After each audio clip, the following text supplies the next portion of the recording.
কি অবস্থা দাদা? একটা জিনিস কি আপনি কোনোভাবেই চিন্তা করছেন যে এই শীতের সময়, শীতের কালে, এই শীতের মৌসুমে নিজের ঠোঁট, নিজের আপন ঠোঁটটা নিজের নিজের পক্ষে কাজ করে না? এই নিজের ঠোঁটের ভাই ক্রিম, মেরিল এগুলো দিয়ে রাখা যায় না। আপনি একটু পরে মেরিল দিলেন, একটু পরে আবার শুকায় যাবে। আপনি মেরিল দিলেন, একটু পরে আবার শুকায় যায়।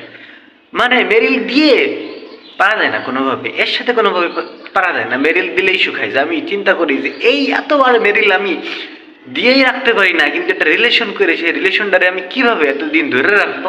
আমার দ্বারা তো এইগুলো কোনোদিন হবে না।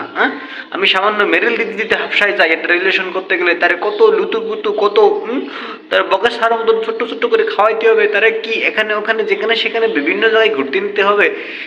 এই ধরনের তো আমি পারবো না। এই শীতে, এই যে শীতের সময় ভাই, আপনি কিন্তু চিন্তা করছেন যে শীতের সময় যে লোশন, ক্রিম এইগুলো লাগাইতে লাগাইতে জীবন শেষ।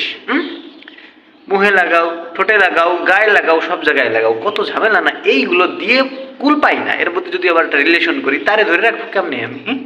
সম্ভব না, এই কোনোদিন আমার দ্বারা সম্ভব না। মানুষ কেমনে ভাই 4-5টা রিলেশন কেমনে করে? আমি তো এই যে ঠোঁটে ক্রিম দিয়ে কুল পাই না, যে ক্রিম কখন দেবো, ঠোঁটে লোশন, গায়ে লোশন কখন দেবো, এটাই দিয়ে আমি কুল পাই না। আর গার্লফ্রেন্ড কখন আমি গার্লফ্রেন্ড পালবো? এটা একটা অনর্থক কাজ। গার্লফ্রেন্ড পালা এটা তো অনর্থক কাজ, সুতরাং আমার দ্বারা হবে না। সরি দাদা।